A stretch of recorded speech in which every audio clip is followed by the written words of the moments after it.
Welcome back to Just Chattin'.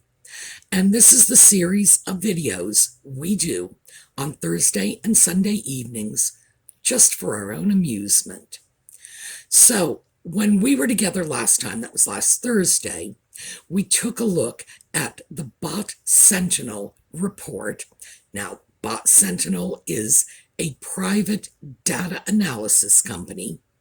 They did a report on Twitter user accounts, and they identified, using their own criteria, 83 accounts they alleged were hate accounts. So I want to do some follow-up on that because I have a copy of a Newsweek article that gives you the end result. In other words, what Twitter did. And I also want to talk about some of the other people who have been researching this from a different angle.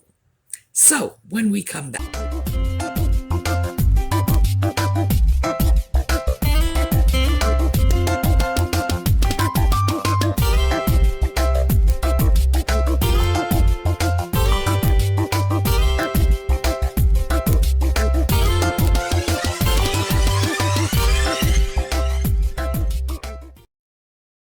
So on Thursday, we basically shredded the Bot Sentinel report. To call it junk science is an insult to junk science, quite frankly. This was not at all objective.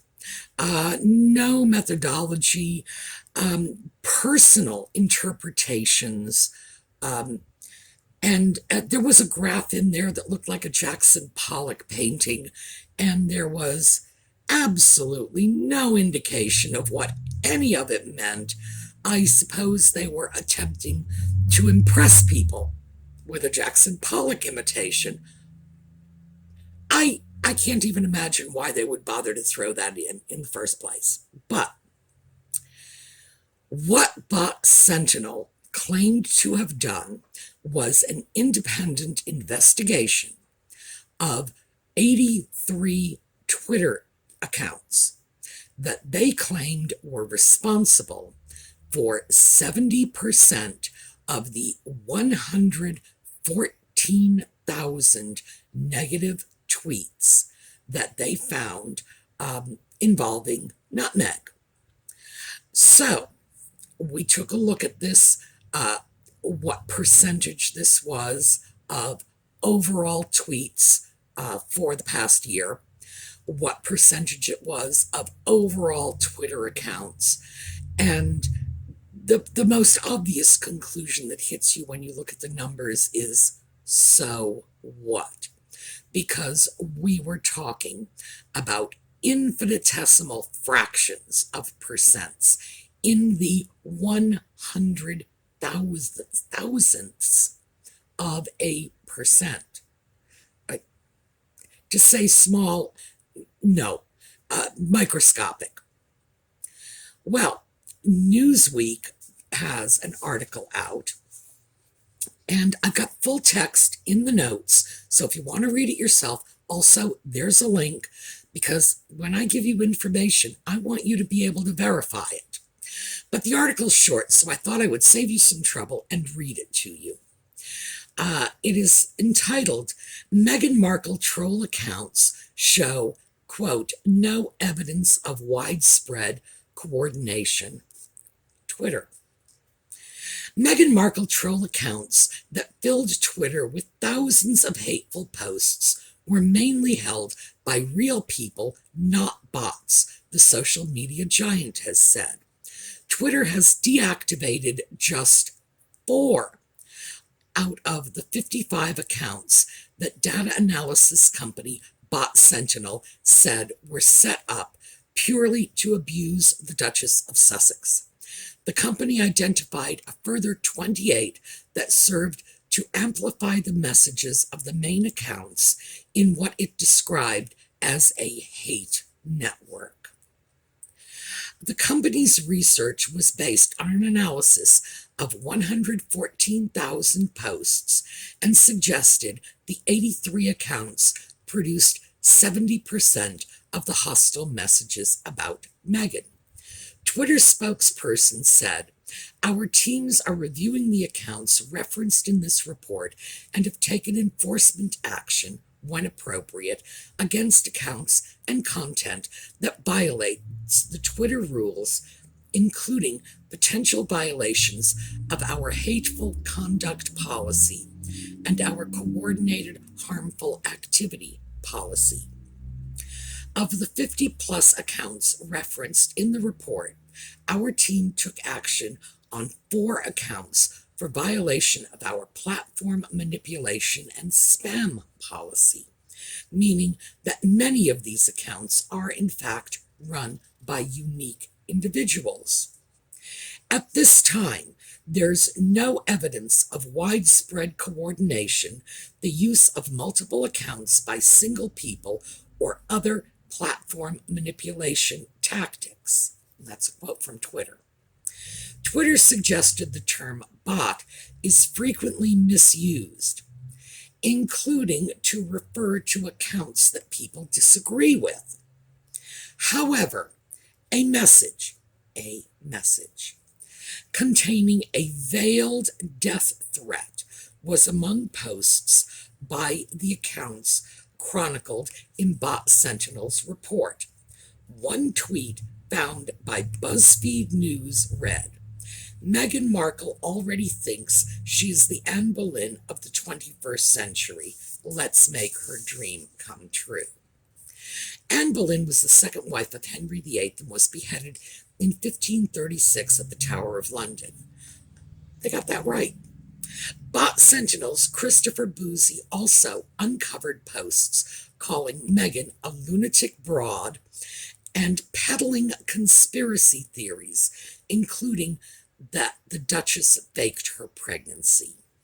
The report stated, "Our research revealed that these accounts were brazenly coordinating on the platform, and at least one account was openly recruiting people to join their hate initiative on Twitter. We determined Twitter had previously suspended 40% of the primary accounts, and these accounts were employing tactics to avoid suspension. Some put parody in their profiles, although it wasn't a parody account. Others would use racist coded language about Meghan, Duchess of Sussex, to avoid detection." Bot Sentinel's report also suggested Twitter's own algorithm had suggested its investigators follow some of the hate accounts. It stated, "We used Twitter accounts without friends or followers during our research, and after viewing 2 hate accounts, Twitter's algorithms began suggesting numerous hate accounts. On multiple occasions, Twitter recommended we follow these hate accounts." Meghan has previously talked about how the trolling she received in 2019 was, quote, "almost unsurvivable." A Twitter spokesperson said, "Today, by using technology, 65% of the abusive content we remove is surfaced proactively for human review before people on Twitter even see the content, instead of relying on reports from people using Twitter. Further, we've built sophisticated bots to proactively take down content that is spammy or attempts to manipulate the conversation." See, article was fairly short. Definitely more objective than previous reports, which were largely based on Bot Sentinel's statements alone. These folks have gone to Twitter and gotten a more balanced view. Some things I do want to take a closer look at here. Meghan Markle already thinks she is the Anne Boleyn of the 21st century. Let's make her dream come true. That's clearly a joke. That's not a death threat. You know how you know it's a joke and not a death threat? 'cause it's funny and doesn't involve words like I'm going to go get a gun and shoot someone. Uh, how anybody would take that seriously is beyond me. I do also want to mention, this is personal, that they uncovered posts calling Meghan a lunatic broad. Now, as those of you who have followed my channel for a while know, I collect the abusive comments I get. I don't get very many of them, which is a bit of a disappointment because I do love them. But my favorite was when someone called me a self-important lunatic and got all the words spelled correctly. Because that's what I do. I check for spelling and grammar. Because if people are going to abuse me, I want to be abused by a better class of viewer. I really don't want to feel like it's just two bubbas on a cell phone in a bar.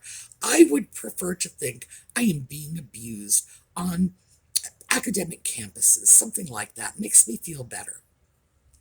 The fact is, anyone with a public profile is going to get abused. Anyone. And believe me, self-important lunatic isn't the worst thing I've been called, but it's a step above lunatic broad because the words are bigger. Now, my concern with what has gone down is out of the 83 accounts, and all of these accounts were published in the Bot Sentinel report by name. Link to the Bot Sentinel report in the video notes. You can check this for yourself. 83 accounts, each one individually listed by name. Apparently, 79 of those accounts were in compliance with Twitter. And they are still showing up on a list labeled primary hate accounts and secondary hate accounts. So where's the justice for these 79 wrongfully accused Twitterers? Is that what you call them? I'm going to call them Twitterers because I don't know what you call them. They have been labeled haters publicly. This is just, and I've checked I've checked all the names out. Some of them might possibly indicate a connection with the person's real, in real life identity, not just their online identity. Publicly labeled haters. 79 of them were determined not to be in violation. That is more than 95% of the total number of accounts singled out by Bot Sentinel. And they've still been tried and convicted in the court of public opinion, so to speak, because they've been publicly labeled as haters. Once again, of course, in this article, we're looking at things like coded racist language, which apparently means racist language that isn't actually racist. But because they believe it is, they've got some secret code they're dealing with. Now, I've heard coded racist language, and in general, language like that is only discernible to people in the know. I had a neighbor in Washington, D.C., just to give you an example, and the guy was a racist. If he found the behavior of the young 20-somethings in the neighborhood to be objectionable, and this was a nice neighborhood, he would refer to them as the Howard students. And Howard, for those of you who don't know, and I know we've got people from all over the world, Howard is one of the HCBU's historically black colleges and universities in the U.S., meaning that a Howard student would have to be a person of color. And that was his coded racist term. How many of you knew that Howard students meant young black people. Seriously, it was a term very confined to the Washington, D.C. area, where Howard University is located, and on the surface of it, at least for me, because I was there getting my doctorate, I was an American University student, it didn't have any charge at all until I realized it was a term being used as racists. I don't even know how to deal with something like that, but that is coded language. Coded language, by its very definition, is not discernible to everyone. It is, in general, discernible only by the people who, it's like they're already there to begin with. They get it. They're on board. And that makes it exceptionally hard to accurately identify. You just don't know. Somebody might have been talking about students at Howard University. It might not have been a racist statement. And if I didn't know my neighbor was a racist, and if I didn't hear him talk about every young black person in the neighborhood as a Howard University student, I never would have caught on to the fact that that was his code. So my point is, it's extremely subjective, extremely hard to identify, and without a clear list of terms, and this would have to be a reviewed list of terms, I'm not sure how you can make that claim. I found it very interesting that Twitter had identified bot accounts frequently misused, including to refer to accounts that people disagree with. So, there you go. I think Newsweek and Twitter basically blew this apart. Problem is, though, 79 people have still been tarred with that brush. So, extremely unfair. Now, another bit of research, and this is totally different, has been done by some of our viewers and some other YouTubers.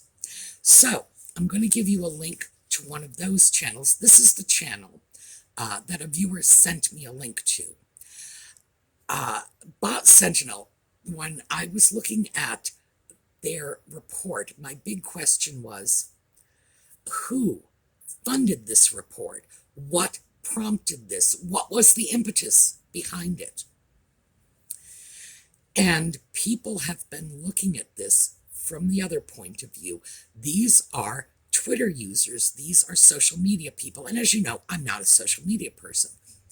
They actually took a look at Christopher Boozy, the CEO of Bot Sentinel, and looked at his posts and were able to make what I consider to be a remarkably good case for the fact that he is simply a fan of nutmegs. That seems to be what he's doing. He likes her and is attempting actively to discredit anyone who doesn't share his point of view. Fundamentally un-American, in my opinion, but hey, that's just my opinion. So, if you want to check it out, I've put that link in. There are many others, by the way. When I took a look at that link, I began researching on YouTube, and there are several other YouTubers who have sussed out these connections. So, what we have in the final analysis is a report that is worse than junk science, even if the science were good and valid. And we don't know that because they're not sharing any of their methodology. Even if it were good and valid, it would have identified an infinitesimal fraction of tweets and Twitter users, called them hate accounts with zero justification. I mean, if that Anne Boleyn joke is any indication of what they are seeing, then please, I've seen worse in senatorial campaigns. So have we all. Lunatic broad, as I say, I've been called worse than that. Please, who hasn't? The significance, the impact, the importance of this is non-existent. The damage to innocent people. These are people who may or may not be posting comments unfavorable to Nutmeg, but they are doing so within the law, because Nutmeg's not suing them, and within the confines of Twitter's policies, because their accounts are not getting suspended, are still out there, publicly declared to be haters and trolls and racists for anyone to see. So the damage, even if there had been any damage done to Nutmeg, the damage done to these people far outweighs whatever they might have done to Nutmeg with Anne Boleyn jokes.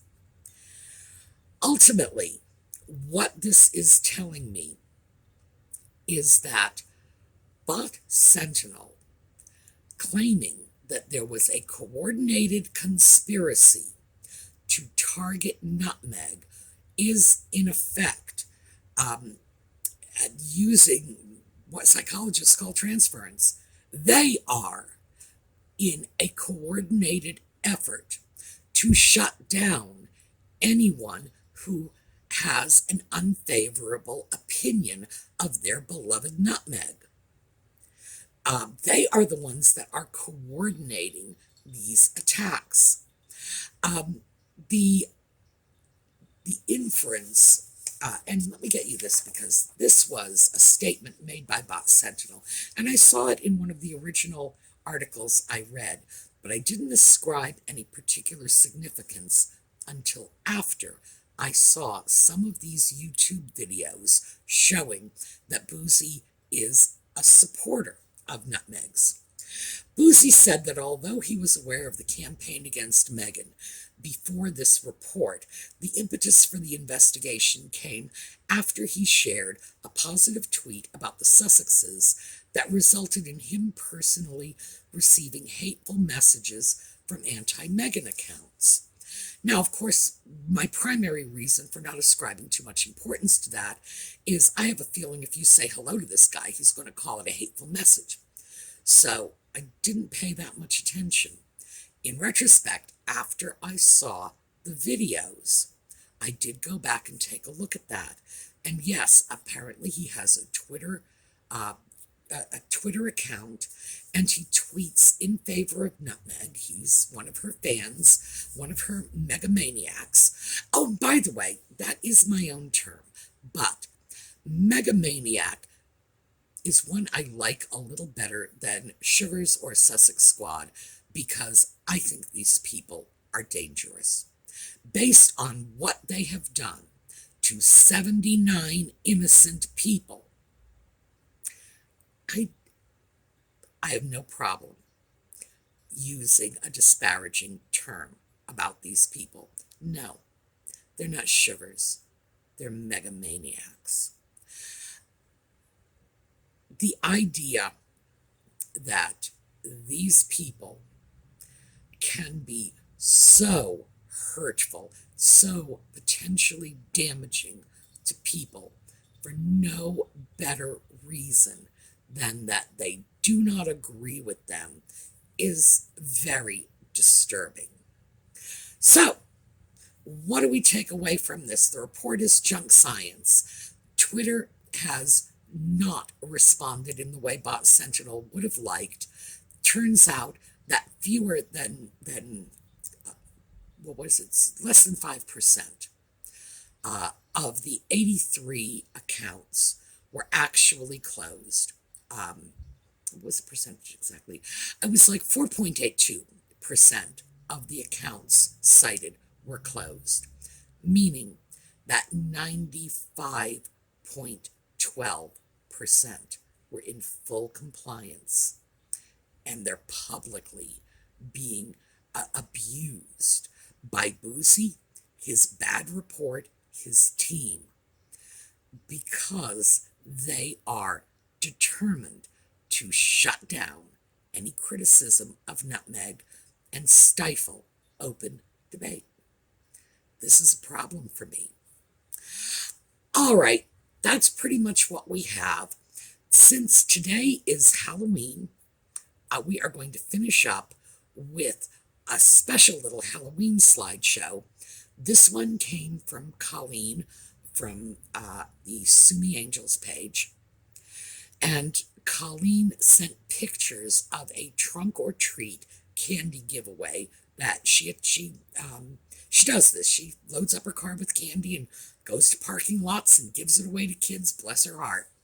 So I thought I would share that with you, give you a little bit of a Halloween celebration. Before we go, remember, the giveaways are still going on.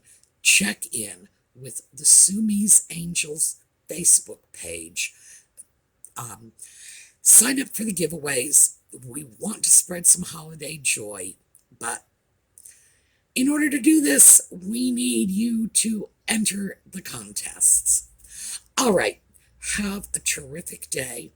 I will see you all next week. Thursday night's going to be Just Chatting again, thrifting videos on the weekend, followed by Sunday night Just Chatting. Oh, heads up, Thursday. If you will recall, this past Thursday, I said that one of the people who had reported on this had also done an in-depth view of the unfortunate abuse of the truth by Harry. And I thought we'd take a look at that, because so far we have been looking at the abundance of lies being told by Harry's wife. And you got to understand, so many lies coming out of her mouth. It's definitely going to make whatever's coming out of Harry's mouth look very small by comparison. But boy, has he told some whoppers.